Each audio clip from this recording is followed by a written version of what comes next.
আউযু বিল্লাহি মিনাশ শাইতানির রাজিম বিসমিল্লাহির রহমানির রহিম। প্রিয় বন্ধুরা, আমরা আজকে জানব হেদায়েত লাভের দোয়া। আসসালামু আলাইকুম ওয়া রাহমাতুল্লাহ। মহান আল্লাহর সবচেয়ে বড় নিয়ামত হচ্ছে হেদায়েত। কেউ কাউকে হেদায়েত করতে পারেন না, তবে হেদায়েত লাভের জন্য দোয়া করতে পারেন। এটি করার এক স্বচ্ছ মালিক মহান আল্লাহ রাব্বুল আলামিন।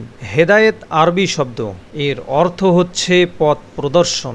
ইমাম রাগেব ইসফাহানি রহমাতুল্লাহি আলাইহি মুফরাদাতুল কোরআনে হেদায়েত শব্দের সুন্দর ব্যাখ্যা দিয়েছেন। তিনি বলেন, কাউকে গন্তব্যস্থানের দিকে অনুগ্রহের সঙ্গে পথ প্রদর্শন করা। নবীজি সাল্লাল্লাহু আলাইহি সাল্লাম আবু হুরায়রা রাদিয়াল্লাহু তাআলা আনহুর মায়ের হেদায়েতের জন্য দোয়া করে বলেন, আল্লাহুম্মা হদি উম্মা আবি হুরায়রা। এর অর্থ হচ্ছে, হে আল্লাহ, আপনি আবু হুরায়রার মাকে হেদায়েত দান করুন।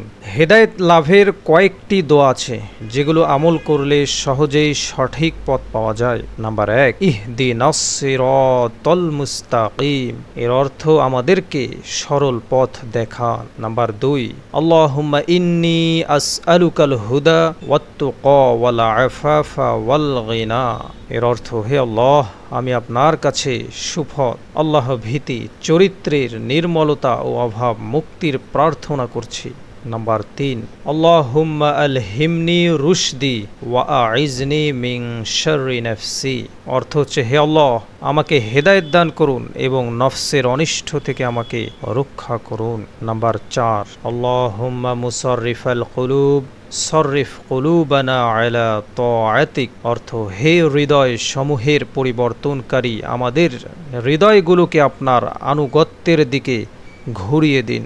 নাম্বার 5, রব্বানা লা তুজিগ কুলুবানা বা'দা ইয হাদাইতানা ওয়া হাব লানা মিন লাদুনকা রাহমা ইন্নাকা আনতাল ওয়াহ্হাব। হে আমাদের রব, আপনি হেদায়েত করার পর আমাদের অন্তরসমূহ বাঁকা করবেন না এবং আপনার পক্ষ থেকে আমাদের রহমত দান করুন। আমিন।